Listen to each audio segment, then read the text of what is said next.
সত্য কটু হলেও সত্য। কই ছিলেন আপনারা? সালাউদ্দিন স্যার তো শিলংয়ে ইন্ডিয়ায় বসেছিলেন। একটা রাজনৈতিক কথা বলার মতো দুঃসাহস ছিল না।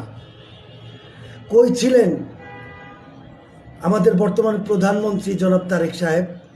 ছিলেন তো সেই কি বলবো, ভিন দেশে, যেখানে থেকে শুধু প্রহর গুনছেন কবে কে কোন দৈব দূতের মাধ্যমে আপনি বাংলাদেশে প্রবেশ করবেন, এরকম না? কই ছিলেন মির্জা ফখরুল স্যার? কই ছিলেন? দেখেছি তো আওয়ামী লীগ কর্তৃক বিএনপির কর্মসূচি তৈরি করে দেওয়া হতো এবং সেই কর্মসূচি বাস্তবায়ন করতেন আপনারা। মনে নেই?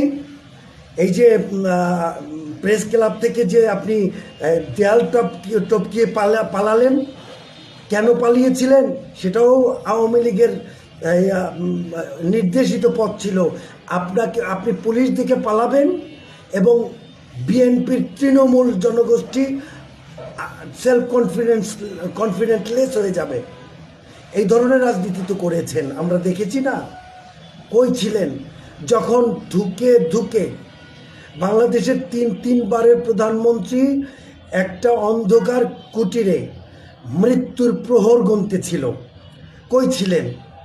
কই দেখিনি তো যে বিএনপির কোনো নেতাকর্মী বুলেটের সামনে বুক চেতিয়ে তারপরে তার মুক্তি কামনা করেছে এবং বুলেট বিদ্ধ হয়েছে?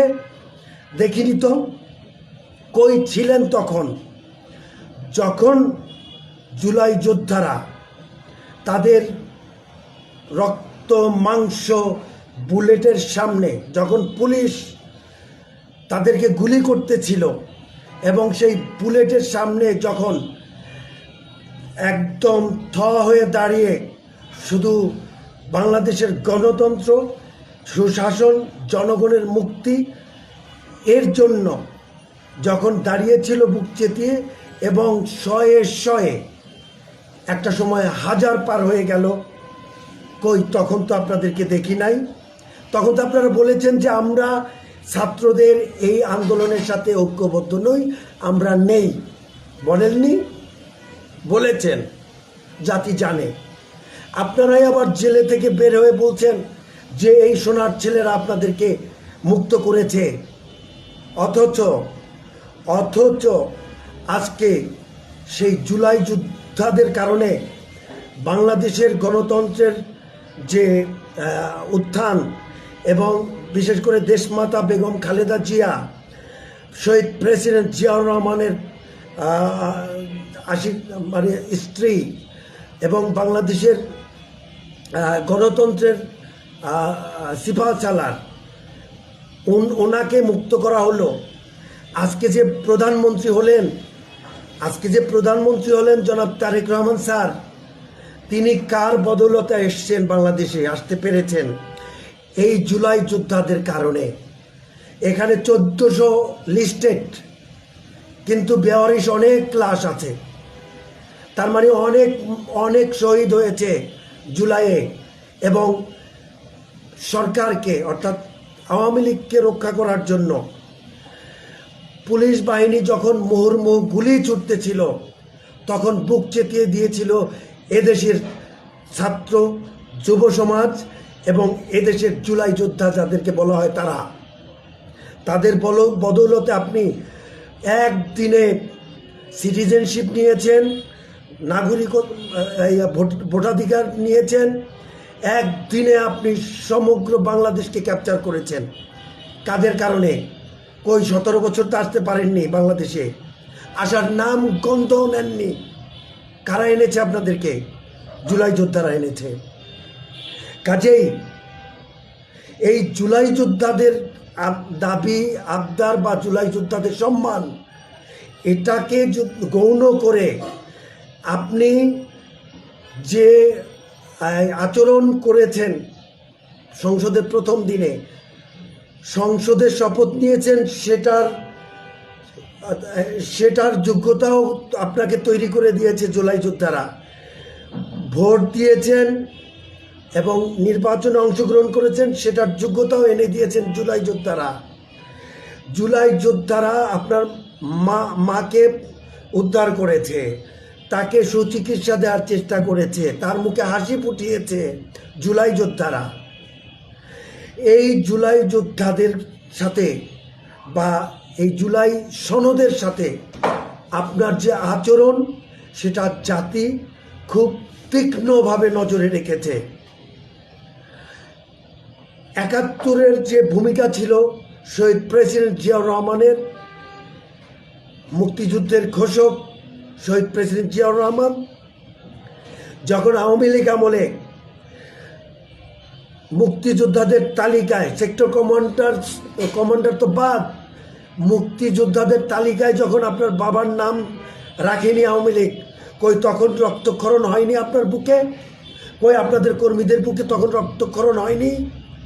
না, হয়নি, আমরা দেখতে পাইনি। কারণ যদি দেখতাম যে বন্দুকের নলের মাথায় দাঁড়িয়ে বুক চেতিয়ে শহীদ প্রেসিডেন্ট জিয়াউর রহমানের সম্মান পুনরুদ্ধার করার জন্য জীবন দিত, তাহলে বুঝতাম হ্যাঁ রক্তক্ষরণ হয়েছিল, কিন্তু রক্তক্ষরণ হয়নি। এও দেখেছি যখন বিএনপি আওয়ামী লীগ কর্তৃক তৈরিকৃত যে প্রোগ্রাম, জাতীয় প্রোগ্রাম, বিএনপি প্রোগ্রাম সাবমিট করা হতো ফিল্ডে, তখন অনেক বড় বড় নেতারা পেন্ডিং মামলা অথবা নতুন মামলায় নিজের থানায় যেয়ে অথবা পুলিশের সাথে লিয়াজও করে তারা অটোমেটিক্যালি জেলের ভিতরে ঢুকে গেছে। কারণ তারা ভেবেছে যদি ফিল্ডে থাকতে হয় তাহলে বন্দুকের সামনে দাঁড়াতে হবে। বন্দুকের সামনে দাঁড়ানোর মতো দুঃসাহস, যোগ্যতা বিএনপির কর্মীদের মাঝে ছিল না। এই যে জুলাই যোদ্ধারা জীবন দিয়েছে, এই জুলাই যোদ্ধাদের মধ্যে বিএনপির কোনো নেতাকর্মী নেই। যারা আছে আপনারা দাবি করেন যে এরা বিএনপির কর্মী, মূলত তারা গুপ্ত, তারা জুলাই যোদ্ধা, বিএনপিতে গুপ্তভাবে ছিল, তাই তারা জীবন দিয়েছে। কিন্তু বিএনপির কোনো নেতাকর্মী এই পর্যন্ত জুলাই যুদ্ধে জীবন দেয়নি। এত অকৃতজ্ঞ কেন হচ্ছেন? একটা দুঃশাসন মুক্ত সুশাসনের বাংলাদেশ, সন্ত্রাস, চাঁদাবাজ, ঘুষ, দুর্নীতি মুক্ত, আধিপত্যবাদ মুক্ত, ইন্ডিয়ান দালাল মুক্ত বাংলাদেশ বিনির্মাণ, স্বপ্নের বাংলাদেশ বিনির্মাণ, একটি সমৃদ্ধ বাংলাদেশ বিনির্মাণ হচ্ছে জুলাই যোদ্ধাদের আকাঙ্ক্ষা। এর বাইরে আর কিচ্ছু নেই। আপনি প্রধানমন্ত্রী হয়েছেন, স্যালিউট আপনাকে, কিন্তু সেই প্রধানমন্ত্রী হওয়ার যোগ্যতা, বাংলাদেশে আসার যোগ্যতা যারা তৈরি করে দিল জীবন দিয়ে, এবং এখনও তারা জীবনের সংখ্যায় রয়েছে, যে কোনো মুহূর্তে গুপ্ত হত্যা শুরু হতে পারে, সেই পর্যায়ে আপনি বিশেষ করে প্রধানমন্ত্রী জনাব তারেক রহমান স্যার, আপনাকে বলছি, মাননীয় প্রধানমন্ত্রী জনাব তারেক রহমান স্যার, আপনি যে শপথটা নিয়েছেন, সেই শপথটার অবদানও জুলাই যোদ্ধাদের। কাজেই আপনি সেই জুলাই সনদে আপনি গণভোটের না ভোটের পক্ষে দাঁড়ালেন। একবার ভুলে আপনি উচ্চারণ করেছিলেন গণভোটের পক্ষে হা দিতে, অথচ ভিতরে ভিতরে আপনারা ব্যাপকভাবে প্রোপাগান্ডা চালিয়েছেন গণভোটে না ভোট দেওয়ার জন্য। তারপরেও বাংলাদেশের সাধারণ জনগণ, আপামর সাধারণ জনগণ প্রায় 5 কোটি হ্যাঁ ভোট দিয়েছে। এই হ্যাঁ ভোটের মধ্যে বিএনপির একটা ভোটও নেই, রয়েছে সাধারণ নাগরিকদের ভোট। হ্যাঁ বিজয়ী হয়েছে, অর্থাৎ জুলাই সনদ বিজয়ী হয়েছে। যেই জুলাইয়ের উপর যেই জুলাইয়ের রক্তের উপর দিয়ে আপনি প্রধানমন্ত্রীর শপথ নিয়েছেন, যেই জুলাইয়ের রক্তের উপর দিয়ে আপনি নির্বাচনে অংশগ্রহণ করেছেন, দেশে ফিরেছেন, নাগরিকত্ব পুনর্বহাল করেছেন, সেই জুলাইয়ের সাথে বেইমানি, গাদ্দারি বা কোনো ধরনের অপকৌশল জাতি কোনোভাবে মেনে নেবে না। অধিকন্তু আপনার এই অকৃতজ্ঞতার কারণে আওয়ামী লীগের প্রতি যেরূপভাবে প্রকৃতি খেপেছিল, ন্যাচারাল ডিজাস্টার হয়েছিল আওয়ামী লীগের উপরে, সেই ধরনের একটা ন্যাচারাল ডিজাস্টার হবে আপনার উপরে এবং আপনার দলের উপরে যদি আপনি অকৃতজ্ঞ হন। জুলাই যোদ্ধাদের উপরে যদি আপনি পার্শিয়ালি করেন, জুলাই যোদ্ধাদের উপরে যদি আপনি কনস্পিরেসি করেন জুলাই সনদের উপরে, যে রক্তের উপর দিয়ে রক্তের দাগ এখনও শুকায়নি, এখনও প্রায় 40-50 হাজার আহত জুলাই যোদ্ধা কাতরাচ্ছে, কেউ তার ঘরের ভিতরে কাতরাচ্ছে, কেউ তা মেডিকেলে কাতরাচ্ছে। সেই জুলাই যোদ্ধাদের রক্তের সাথে বেইমানি করেন, প্রকৃতি আপনাকে ক্ষমা করবে না, আর এই জাতি তো ক্ষমা করবেই না। সো অনেকের মনে হয়তো আমার উপরে অনেক আক্ষেপ তৈরি হবে, গোস্বা তৈরি হবে, আমাকে অনেক কিছু বলার চেষ্টা করবেন। আমি ওই ধরনের ভয় পাই না। সত্য তিক্ত হলেও সত্য, এবং সত্য বলতেই হবে, কারণ একটা মহা অন্যায় কোনোভাবেই মেনে নেওয়া আমার দ্বারা, এই জাতির দ্বারা সম্ভব নয়। সো যদি কেউ আমার এই কথায় মনোকষ্ট নিয়ে থাকেন,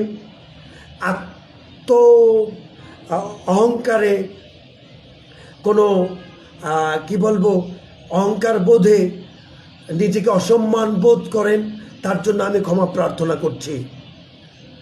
সত্যকে প্রস্ফুটিত করতেই হবে। সত্য সমাগত, মিথ্যা অপসৃত, মিথ্যার পতন অবশ্যম্ভাবী। আসসালামু আলাইকুম ওয়া রাহমাতুল্লাহি ওয়া বারাকাতুহু।